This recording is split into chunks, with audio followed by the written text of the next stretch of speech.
একজন Soviet soldier Soviet ক্যাম্পের ভিতরে রান্না করতেছিল।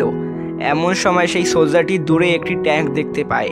সে যেই না নিশ্চিত হয় যে এটি একটি শত্রুদের ট্যাঙ্ক, তার পর মুহূর্তেই সে একটি ভালো কভার দেখে লুকিয়ে পড়ে। ট্যাঙ্কটি তাদের ক্যাম্পে এসে চারদিকে উড়াধুরা ফায়ার করে সামনে এগোতে থাকে। সেই সোলজারটি দেখতে পায় ট্যাঙ্কটি তার কষ্টে তৈরি করা খাবারগুলো তৈরির গাড়িটিকে গুলি করে সব নষ্ট করে দিয়েছে।